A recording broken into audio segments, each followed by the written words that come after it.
എല്ലാവർക്കും മാളൂസ് പാരഡൈസിലേക്ക് സ്വാഗതം. ഇന്ന് നമ്മൾ സാധാരണ ഒരു കടലക്കറിയാണ് ഉണ്ടാക്കാൻ പോകുന്നത്. വളരെ എളുപ്പമാണ് കേട്ടോ, ആർക്ക് വേണമെങ്കിലും ഉണ്ടാക്കാൻ പറ്റും. പക്ഷെ നല്ല ടേസ്റ്റാണ്. പുട്ടിൻ്റെ ഒക്കെ ഒപ്പം കഴിക്കാൻ ഞങ്ങൾക്ക് ഭയങ്കര ഇഷ്ടമാണ്, ഭയങ്കര എളുപ്പമാണ്. നമ്മൾ തേങ്ങ അരച്ച് ഒന്നും ചേർക്കേണ്ട ആവശ്യമില്ല. അപ്പോൾ ഇതൊക്കെയാണ് ഇൻഗ്രീഡിയൻസ്. ഞാൻ വറുത്തരച്ചും ഉണ്ടാക്കാറുണ്ട്, ഇതുപോലെ സിമ്പിളായിട്ടും ഉണ്ടാക്കാറുണ്ട്. അപ്പോൾ ഇപ്രാവശ്യം കാണിക്കുന്നത് സിമ്പിളായിട്ട് ഉണ്ടാക്കുന്ന രീതിയാണ്. ഇതിവിടെ എൻ്റെ ഹസ്ബൻഡിൻ്റെ അമ്മ ഉണ്ടാക്കുന്ന രീതിയാണ്. ഞങ്ങൾക്ക് എല്ലാവർക്കും ഭയങ്കര ഇഷ്ടമാണ്. അപ്പോൾ ആദ്യം തന്നെ 1.5 കപ്പ് കടല കുക്കറിൽ വേവിക്കുകയാണ്. കുറച്ച് വെള്ളം ഒഴിച്ച് ഒരു 5 വിസിൽ വരെയാണ് ഞാൻ വേവിക്കുന്നത്. ഇനി വേറൊരു പാനിൽ ഓയിൽ ഒഴിച്ചു കൊടുക്കുകയാണ്. വളരെ കുറച്ച് മസാലകളൊക്കെയാണ് നമ്മൾ ചേർക്കുന്നത്. ഒണിയൻ ഇടുകയാണ്, പിന്നെ 3 പച്ചമുളകും കൂടി ഇട്ട് നല്ലോണം വഴറ്റിയെടുക്കുകയാണ്.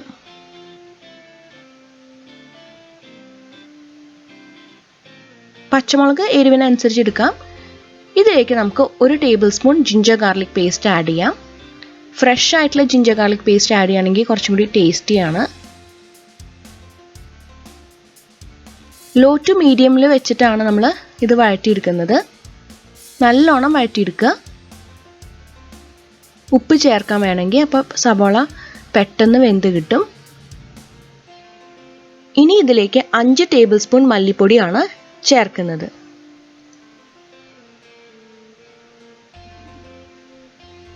മല്ലിപ്പൊടിയും മുളക് പൊടിയും മാത്രമാണ് ഞാനിവിടെ ഉപയോഗിക്കുന്നത്.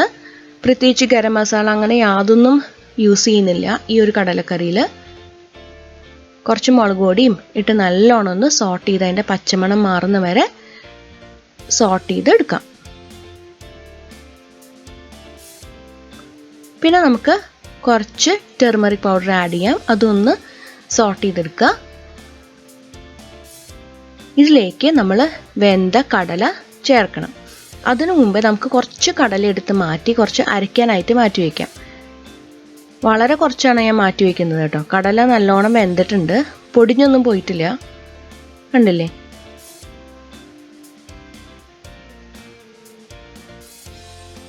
ഈ കടല നമ്മൾ ഈ ഒരു മസാലയിലേക്ക് ഇടുകയാണ്.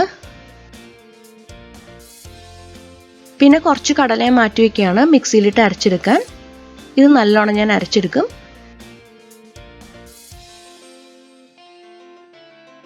പിന്നെ നമ്മൾ ബാക്കിയുള്ള ഗ്രേവി കുക്കറിലുള്ളത് ആഡ് ചെയ്ത് കൊടുക്കുകയാണ്.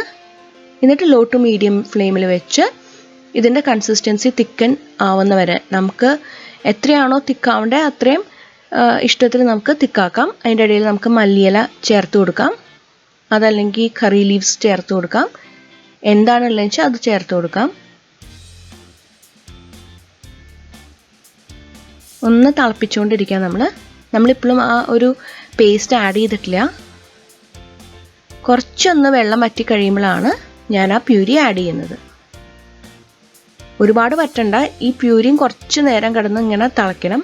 എന്നാലാണ് ആ ഫ്ലേവറൊക്കെ ഈ ഗ്രേവിയിലേക്ക് പിടിക്കുള്ളൂ. വളരെ സിമ്പിളാണ്, എന്നാൽ വളരെ ടേസ്റ്റിയുമാണ്. ഞങ്ങൾ ഡെയിലി ആയിട്ട് ഉണ്ടാക്കുന്ന ഒരു സംഭവമാണല്ലോ നമ്മുടെ വീട്ടിലൊക്കെ ഈ പുട്ടും കടലയും. അപ്പോൾ ഇതുപോലെയാണ് ഉണ്ടാക്കുക. ചിലപ്പോൾ ഞാൻ സ്പെഷ്യലായിട്ടൊക്കെ ഉണ്ടാക്കുമ്പോൾ വറുത്തരച്ചൊക്കെ ഉണ്ടാക്കും. അതും ഞങ്ങൾക്ക് ഭയങ്കര ഇഷ്ടമാണ്. ഗസ്റ്റൊക്കെ വരുമ്പോൾ 2 രീതിയിൽ ഉണ്ടാക്കാറുണ്ട്. എല്ലാവർക്കും ഭയങ്കര ഇഷ്ടമാണിത്.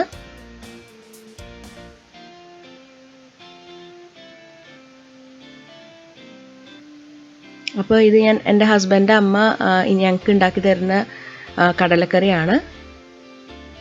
അപ്പോൾ ഒരുപാട് ടേസ്റ്റിയാണ്. എല്ലാവരും ട്രൈ ചെയ്ത് നോക്കണം.